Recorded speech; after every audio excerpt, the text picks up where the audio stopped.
Seventh rounders, they don't get the chance to do this. Hear their name called at the NFL draft, walk across the stage, and that was the case for Isaiah Pacheco, who got picked by the Chiefs, pick 251 in last year's draft. Week 1 of the season comes, he scores touchdown number 1 right here in Arizona, and now the 23-year-old gets to return to State Farm Stadium for a chance at a Super Bowl ring. Let's talk about some things that go well together. You could say this tie and pocket square combination. You could say this hat in the Northeast during the winter time. Or you can say A.T. Perry in the corner of this end zone. Driscoll embodies what every team wants in a backup offensive lineman.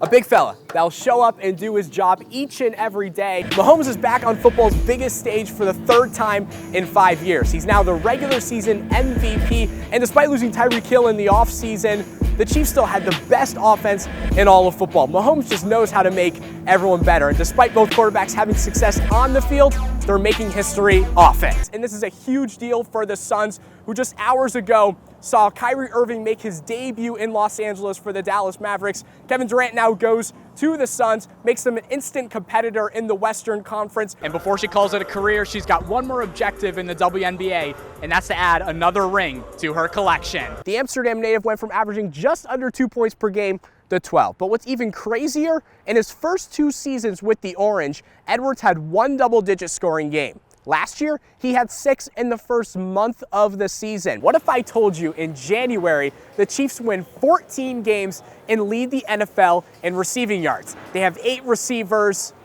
who all totaled over 250 yards on the season, 14 different scorers on offense. Let's step into the shoes of the Monmouth Hawks. You're trailing by 2 at halftime, but the other team's star guard, he has 13 points. Coach King Rice makes some second half adjustments, but now the team's other star guard scores 17 points and finishes with 24. You need to rely on those other guys, whether it's the 2 other starters or guys coming off the bench. We saw Symir Torrance give it a little spark to that offense. He had 10 points, a few assists. He needs to be that second primary playmaker when Judah Mintz is off the floor. In just his second career PGA event, 20-year-old Michael Thorpe Bjornsson came in as a question mark and exited as an exclamation point, but golf fans better become very familiar with the name as he continues his career on the PGA fairways. How much more disrespect can the Wildcats get? They lose at TCU and then come out and shut out Oklahoma State 48-0. The same Cowboys team Texas just lost to a couple weeks ago before their bye week.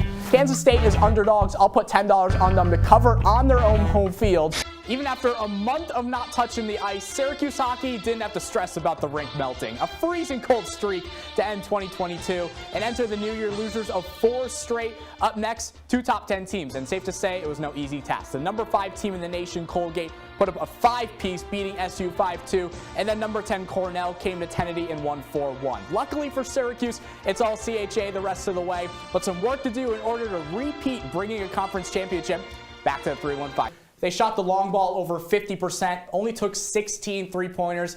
And well, that was the issue with it. They only took 16 three-pointers while Pitt, they made 16. 16 for 41 from beyond the arc, Luke. It felt like Syracuse just wasn't able to stop the Pitt three-point shooting, a team that only makes about 5 per game, but tonight they were able to knock down 16 against the Orange. After a 3-0 start, speaking of the Duke Blue Devils, Syracuse men's lacrosse has now lost 2 straight games. Both the ranked opponents, Maryland, UNC, and another top ACC foe enter the JMA Dome Sunday afternoon for a top 20 clash. Get your popcorn ready, because this was hands down the best game so far early in this college lax season. The Canes are heating up at just the right time. 7 straight wins, all of those games scoring over 76 points. Back in January, Miami put up 52 in the first half and went on to beat the Seminoles by 23. Miami's getting contributions from everyone in a deep rotation and are now a top 20 team in the country. Some high expectations from Coach Jim Boeheim on his senior guard, but his senior partner, that's Jesse Edwards, the big man. He had 12 points per game last year, 6.5 rebounds, and just under 3 blocks per game before he injured his wrist, that season-ending injury. Now he's going up against some big bodies. Derek Lively on Duke, who's the #1 prospect coming in to this season. You've got Armando Bacot for UNC. We just saw on the full screen 45 NBA draft picks throughout his time.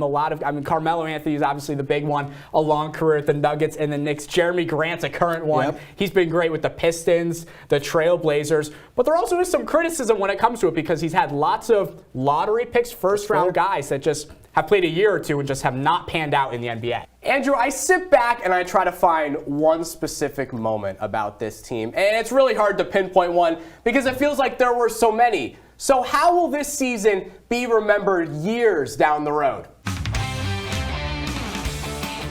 Welcome back. I'm Nick Zelaya. Tournament time continues on the diamonds around the state. This weekend, South Windsor is playing host to the American Legion 17U Northeast Regional, Day 2 at Rotary Field. Starting off in the winner's bracket, Danbury in New Hampshire battling for a spot in the title game. Bottom of the first, Danbury poured it on Berlin. Matt Wallen starts it off with a single to score 2. Robbie Briggs and Anthony Hackert touch home, and it's 2-0 Danbury. Later in the inning, Andrew Shafto says, hey, let me join the hit party. He smacks one into center to drive in another run. It's now 3-0 Danbury, and the damage wasn't done yet. Marcus Schoenberg goes oppo for a 2 RBI base hit. Danbury scores 6 in the first inning. They cruise to a 10-0 victory and a chance to take the chip tomorrow afternoon. South Windsor in action earlier this afternoon facing Wilbraham in Massachusetts. Bottom of the third, after Wilbraham goes up early, South Windsor answers. Andrew Goulet reaches first on an error from the shortstop.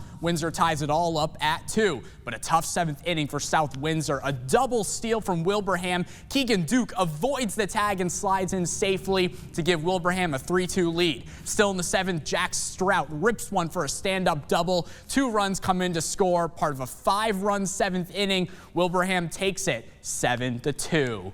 Also tonight, the Fairfield American 12U Little League team opens play in the new Metro Regional up in Bristol. Fairfield American will take on a team from Cumberland, Rhode Island. Game time 7 o'clock. Highlights on News 8 at 10 and 11. The New York Mets have seen their lead in the National League East shrink to 3.5 games because those Atlanta Braves, they've been pretty hot. But the Mets are good too. A chance to extend their division lead, playing 2 games today. Game 1 of the Mets and Braves at Citi Field. Mets get it going early on. Bottom of the first inning, Pete Alonso, the polar bear, with the base hit to right field. Starling Marte scores, and it's 1-0 Mets. They take a 2-0 lead after the first inning. Bottom of the 6th, 3-0 Mets. Francisco Lindor, the shot off the center field wall. It was not a home run. He thought so, but it drove in 3 runs nonetheless. Lindor, 3 ribbies on the day. Mets go up 5-0. Then James McCann put a 3 spot on the board in the bottom of the 7th. The Mets did the RBI single. Mets go up 8-3, and they go on to win Game 1, 8-5, the final score. Hey, Nick, it was running back Sean Tucker's first 100-plus rushing yard game in a while. He scored 2 rushing touchdowns in the first half. But I guess what changed with the use of Sean Tucker in the second half? Yeah, Annie, I think it is first important to talk about Sean Tucker in the first quarter. He looked good. He looked like his old self. He had that extra burst to him. He was really aggressive. He obviously had those early 2 touchdowns. But when it came later in the game, the thing with Sean Tucker is he didn't get touches was because Syracuse, they didn't have the ball very much. They kept going 3 and out. They would maybe get a first down. I remember one drive, Aronde Gatson had a nice 13-yard catch. This was when Syracuse was down 10 points. But other than that, the offense wasn't able to do anything. And I think the O-line missing 3 starters coming into this game. And once Syracuse, they lose momentum, and it's hard for them to pick that up. But I do want to mention that Sean Tucker finally reached 100 yards for the first time since the Wagner game. So it was a really good game for Tucker, nonetheless missing some opportunities in this game. Hey, Nick, we saw a clear shift on the offense, especially with Garrett Schrader in the second half. How do you think Wake Forest was able to slow him down through the air, especially with this Wake Forest defense in the second half? Yeah, Chloe, this Wake Forest offense, they're good, and the defense is just as good as well. Syracuse, they look good in that first drive. I mean, it was beautiful. They went down the field in 9 plays, 75 yards, no problems at all. But once Garrett Schrader stopped getting others involved and focused so much on getting guys like Gadsden the ball, he ran out of options because they knew how to stop that. And Wake Forest is a team that knows how to play shootouts. They love to put up points. They had 543 yards of offense tonight. So when Syracuse lost some of that momentum, Wake Forest, they did it. And they were able to score each time they got on the field. Syracuse had no options running the ball. They didn't know how to pass the ball. And it just led to no offense for a good amount of stretch. And Johnny talked about it earlier. 35 unanswered points for Wake Forest, and that's the reason they won this ball game. The Orange with a big victory, 3 Orange players in double figures, including this one right here. Elena Rice, a near perfect night, 6 for 7 from the field, 16 points. What was working so well for you offensively? Maryland lost in the semifinals last year to Boston College. Syracuse fell to Northwestern in the quarterfinals, but these two teams, they're familiar with one another. It's been a few years since they last played, going back to 2020, that shortened COVID season. Syracuse did pull off a win, 10-5, but it's been all Maryland in this series. They've met 25 times, and the Terps lead 23-2. Dariana, this Orange team has looked really, really good through 10 games so far, 8-2 with a lot of out-of-conference matchups. You now get the ACC play next week starting against Wake Forest, but what's been most impressive through the first 10 games with this team? And we're now joined by Cole Kirst, who had a season-high 4 goals in this tough loss, Cole. It was a brutal one. You guys battled for a full 64 minutes with 4 goals from you. Talk to me about what worked so well for you offensively against a really good Duke defense. As one of the best high school wrestlers in New York State, Jack Lamson entered his junior year at Caddo Meridian ready to break records on the mats with hopes of winning a state title. But before the season could start, Lamson experienced a challenge that very few have to endure, making his past season even more remarkable. Citrus TV's Nick Zelaya has the incredible story of Lamson. There's a few strong characteristics that he has that's allowing him to face adversity head on and push through and continue to live his life the way he wants to live. From a young age, Jack Lamson knew wrestling was his sport. And my dad was kind of like, choose one, even though if I choose basketball, I probably still wrestled. So, and then I chose wrestling, and we kind of just stuck with that. I thought it was really fun. Now as a junior at Caddo Meridian High School, Lamson just wrapped up his best season yet, posting a 43-4 record, being crowned the 2023 Class B champion for a second straight year and the Section 3 Division II champ, the first for Jordan Elbridge in 28 years.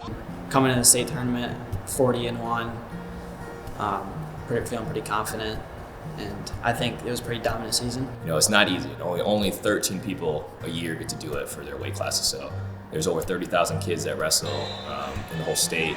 Percentage-wise, I don't know off the top of my head what that is, but a very fine, small number of people get to accomplish the things that he has. Even with all of the accolades, the past 6 months have become the most challenging of Lamson's life.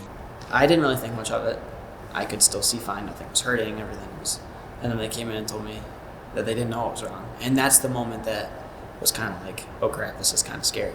Lamson was diagnosed with Leber hereditary optic neuropathy, a rare inherited disorder that causes vision loss. It has made him virtually blind in his right eye, while his left eye does all the work for now. But the junior continues to fight both on and off the mat and won't stop until he takes down this disease. If I quit now, it would all have been a waste, and that's not something that I'm interested in. I think that I spent a lot of my time and energy into the sport, and all I want to do is succeed. Everybody has their own formula, right, of success, right? For basketball, you got to be tall. For football, you got to be big and strong. But for wrestling, everybody has their own game plan. Everybody has their own unique style, and it's about getting to your game plan, executing your plan of winning matches. And Jack has a great game plan for the matches, and I don't think anything that has happened to him is going to stop him winning matches. Diseases won't stop me. Nothing will stop me. Injuries, nothing. I'm still going to do the things that I love to do with passion and as hard as I can. And I'm still going to win and be successful.